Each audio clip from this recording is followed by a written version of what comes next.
There's certain parts of this country where I think civil rights progress has been almost a media phenomenon as opposed to a Mm, real world phenomenon, or it's certainly been embellished in the media versus the way it plays out in real life. Then mm, there are other parts of the country where I think much more progress has been made. A good friend of mine, Debbie Draper, did a mm, documentary on Black Wall Street and mhm, what happened in Tulsa.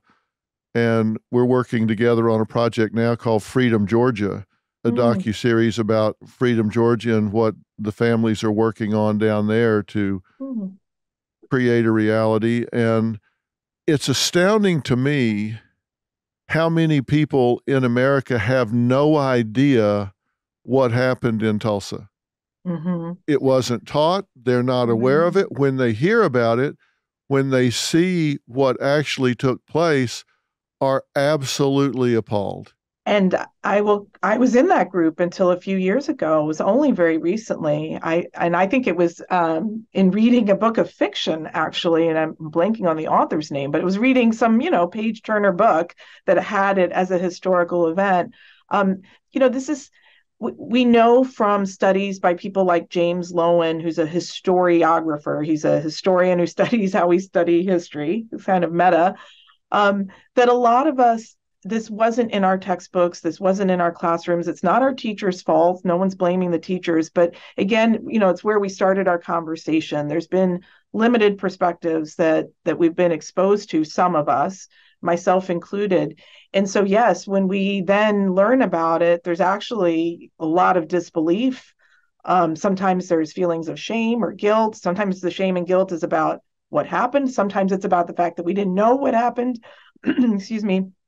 And so what you're describing, I'm so delighted to hear you're involved in those media projects, because so often it is through these narratives that come through books and movies and documentaries and podcasts that we hear about things like this, as we sort of work to also in the classroom kind of create that fact telling.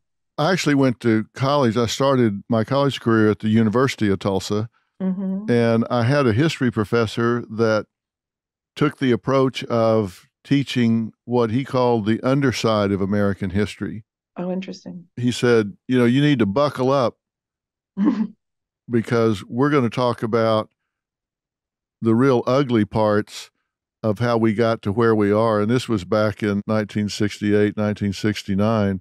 Wow. He was just somebody that said, let's look at what were not our finest hours, but contributed to who we are. And so I got an Mm. early exposure to Interesting. this. That's amazing. Yeah, he was way Yeah, ahead of his time he in really talking about was. that. And really watching kids drop out of that class in a hurry was a shock to me. And I'm like, I can't get enough of this because I had the Instagram version Uh, in high school. And now I hear somebody's telling me, yeah, well, let me tell you what happened in the back rooms. Let me tell you what happened when people weren't watching. Let me oh, tell you what they didn't talk about. And it didn't make me love my country any less, but it certainly made me feel like I knew what was really going on. So I didn't feel naive. I didn't feel like I was mhm. getting conned. That's amazing. Yeah. Well, and the James Lowen, who I just referred to, he did an analysis of our of textbooks, and this is, a few decades after the class you're describing. And he found, if I remember the statistics right, he took like the 18 most popular, widely used U.S. history textbooks, and he found that something like half of them didn't even have the word racism in the index. And that when they described words, phenomena like slavery or segregation, racism was not used as an explanation for what happened. So it really is like rare to find a place where we get the kind of that was it the underside, I think you said, of Yes. American history. It's just not that easily available. What a gift that you had it so young.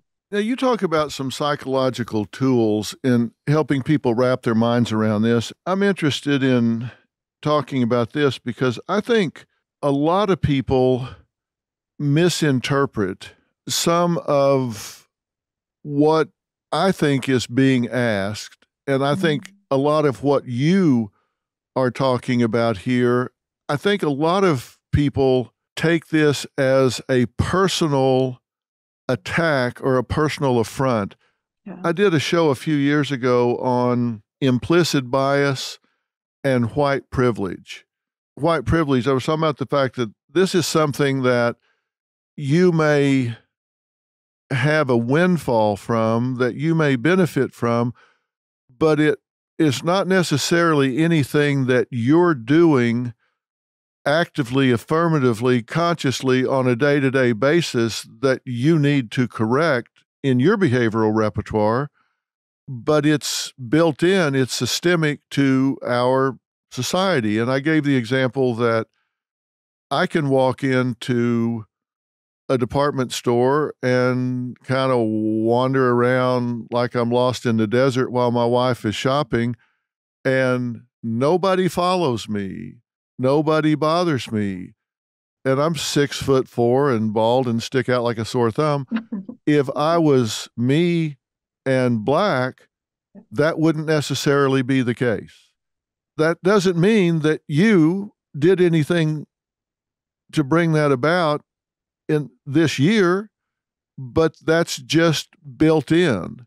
And I had to shut off the comments on all of my social media platforms because I didn't want my viewers being exposed to some of the language that was being said in the comment sections on those media platforms for having the audacity to say that I would be afforded some privilege that a black me might not be afforded. And the things that were said, I just had to turn it off because I thought, I don't want people to have to hear some of the things being said. Yeah, well, I appreciate you sharing that. Debbie Irving, writer, Debbie Irving has a metaphor of headwinds and tailwinds that I've found really useful in talking about privilege. And the way it goes is that the idea is, let's say I was to go out for a run. My kids laugh when they hear me use this. They're like, let's say, Mom, but let's say. And, I say, okay, I'm going to, run to that corner with the fire hydrant, and then I'm going to U-turn back. And while I'm running, I'm thinking, I think this cross training is paying off. I'm feeling pretty good, making pretty good time. And then I make the U-turn to come back, and I find myself struggling. And suddenly I have this, desire to quote unquote tie my shoe for a long period of time. And in that return home when I'm struggling, if someone who was looking out a window watching me run were to see me, they might say, Dolly doesn't look like she's much of a runner, or she must come from, doesn't look like she comes from a family that values running, or they might have all sorts of external explanations for why I wasn't, or internal explanations for why I wasn't running well. Well, what we would actually have as an explanation is that on my way out, I had a tailwind that I couldn't really feel, because you don't actually feel tailwinds, even though they improve your performance. Right. On my way back, I had a headwind that I can feel it, but the people watching me through the windows can't. And so privilege is really just, to me, one way to think about it is we all have some headwinds and some tailwinds in our life. But the sneaky thing is, when we have tailwinds, we don't feel them. So we get angry when people say we have privilege, because we're like, what do you mean? I was just making good time on my run. I was cross-training and doing better. And the fact is, I probably was cross-training and doing better, but I also had a tailwind. Right. What's your suggestion on how we get people to understand that that's not a personal indictment of something that they have done discriminatorily today? So I think there's two ways to think about that.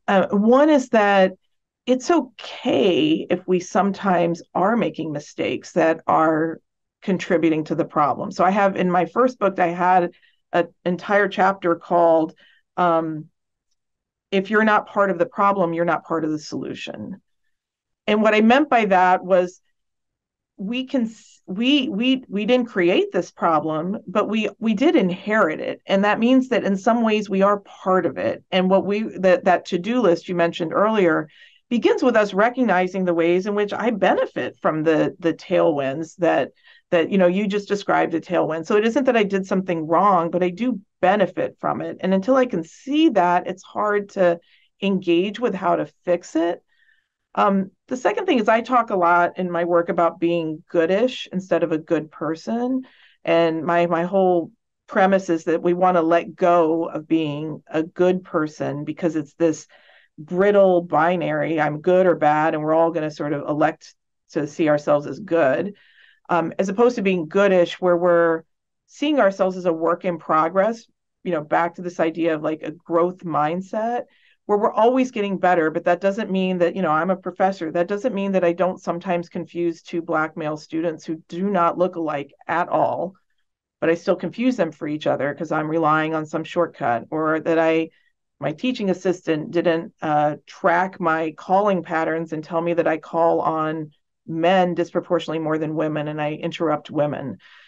Those things, they're my behaviors, but I can also view it as something that I'm constantly working on instead of I have to be perfect all the time, a good person all the time.